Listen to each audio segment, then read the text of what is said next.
शांत गांव में एक लड़का रहता था जिसका नाम राघव था। वह एक होनहार छात्र था जिसमें असीमित प्रतिभा थी। उसकी सोच बड़ी थी, सपने ऊंचे थे और मेहनत करने में भी पीछे नहीं हटता था।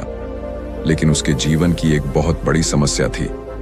उसका मन कभी स्थिर नहीं रहता था। चाहे वह पढ़ाई कर रहा हो, कोई महत्वपूर्ण काम कर रहा हो या दोस्तों से बातचीत कर रहा हो, उसका दिमाग हमेशा अनावश्यक विचारों में उलझा रहता। बीते हुए कल की गलतियां, भविष्य की चिंता और कल्पनाओं की दुनिया में खो जाना उसकी आदत बन चुकी थी। उसके माता पिता और शिक्षक उसे बार बार समझाते, लेकिन वह चाहकर भी अपने भटकते हुए मन को नियंत्रित नहीं कर पाता। जब वह पढ़ाई करने बैठता तो कुछ ही मिनटों में किसी दूसरी दुनिया में खो जाता। कभी वह खुद को एक महान वैज्ञानिक के रूप में देखता, तो कभी अपने असफल प्रयासों को याद करके निराश हो जाता। एक दिन जब स्कूल की वार्षिक परीक्षा थी, राघव के जीवन का सबसे कठिन क्षण आया। जैसे ही उसने उत्तर पत्रिका खोली, उसका दिमाग पूरी तरह खाली हो गया। उसे याद ही नहीं आ रहा था कि उसने क्या पढ़ा था। उसका मन इधर उधर भाग रहा था। अगर मैं फेल हो गया तो मम्मी पापा को क्या मुंह दिखाऊंगा? दोस्त मेरा मजाक उड़ाएंगे। उसने कई प्रश्नों के उत्तर याद करने की कोशिश की, लेकिन एकाग्रता की कमी ने उसे नाकाम बना दिया। वह खाली उत्तर पत्रिका लिए बैठा रहा और परीक्षा का समय समाप्त हो गया। जब परिणाम घोषित हुए तो राघव 2 विषयों में फेल हो गया। शिक्षक निराश थे, दोस्त दुखी थे और माता पिता चिंतित थे। उस रात राघव अपने कमरे में अकेला बैठा रो रहा था। वह जानता था कि उसमें सफल होने की पूरी क्षमता थी, लेकिन उसके विचारों ने उसे हरा दिया था।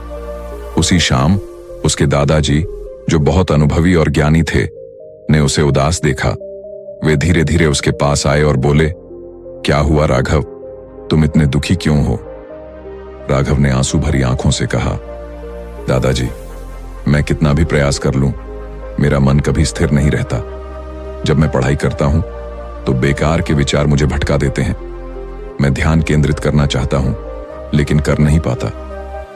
दादाजी मुस्कुराए और बोले, चलो तुम्हें कुछ दिखाता हूं। वे उसे घर के पीछे आंगन में ले गए, जहां एक बड़ा मिट्टी का घड़ा रखा था। उन्होंने राघव को गंदे पानी से भरा एक प्याला दिया और कहा, इसे इस घड़े में डाल दो। राघव ने वैसा ही किया।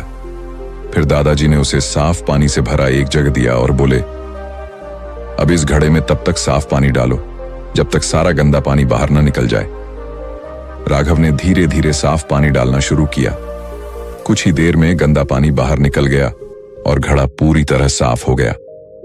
दादाजी ने मुस्कुराते हुए कहा, बेटा, तुम्हारा मन भी इसी घड़े की तरह है। अगर तुम इसे बेकार के विचारों से भरोगे तो यह गंदा हो जाएगा, लेकिन अगर तुम इसमें अच्छे और सकारात्मक विचार डालोगे तो बेकार के विचार अपने आप निकल जाएंगे। राघव कुछ देर सोचता रहा और फिर पूछा, लेकिन दादाजी, मैं अच्छे विचार कैसे लाऊं? दादाजी ने मुस्कुराकर कहा, इसका उत्तर तुम्हें एक कहानी में मिलेगा। बहुत समय पहले एक राज्य में एक युवा योद्धा वीर रहता था। वह बहुत शक्तिशाली और प्रतिभाशाली था, लेकिन उसकी एक कमजोरी थी। वह खुद पर विश्वास नहीं करता था। हर युद्ध से पहले वह सोचता, अगर मैं हार गया तो? अगर मेरा शत्रु मुझसे ज्यादा ताकतवर हुआ तो? अगर लोग मेरी हंसी उड़ाएंगे? इन नकारात्मक विचारों के कारण वह लड़ाई से पहले ही हार मान लेता। धीरे धीरे उसका आत्मविश्वास खत्म होने लगा। एक दिन एक महात्मा ने उसे देखा और पूछा, क्या बात है वीर, तुम्हें क्या चिंता सता रही है? वीर ने उत्तर दिया, महात्मा जी, मेरे अपने विचार ही मेरे सबसे बड़े दुश्मन हैं। ये मुझे युद्ध से पहले ही हरा देते हैं। महात्मा जी मुस्कुराए और उसे एक गिलास पानी दिया जो आधा भरा हुआ था। फिर उन्होंने उसे एक मुट्ठी नमक दिया और कहा, इसे गिलास में डालकर पानी पियो। वीर ने जैसे ही पानी पिया, उसका स्वाद बहुत खारा था। महात्मा जी उसे एक झील के किनारे ले गए और कहा, अब यही नमक झील में डालो और झील का पानी पियो। वीर ने वैसा ही किया। इस बार पानी का स्वाद मीठा था। महात्मा जी बोले, नमक की मात्रा वही थी, लेकिन फर्क था एक छोटे गिलास और एक विशाल झील का। जब तुम्हारा मन छोटा होगा तो छोटी छोटी नकारात्मक बातें तुम्हें परेशान करेंगी। लेकिन अगर तुम अपने मन को झील की तरह विशाल बना लोगे तो कोई भी नकारात्मकता तुम्हें प्रभावित नहीं कर पाएगी।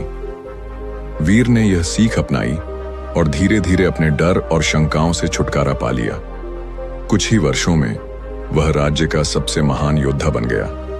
राघव ने यह कहानी सुनी और गहरे विचारों में डूब गया।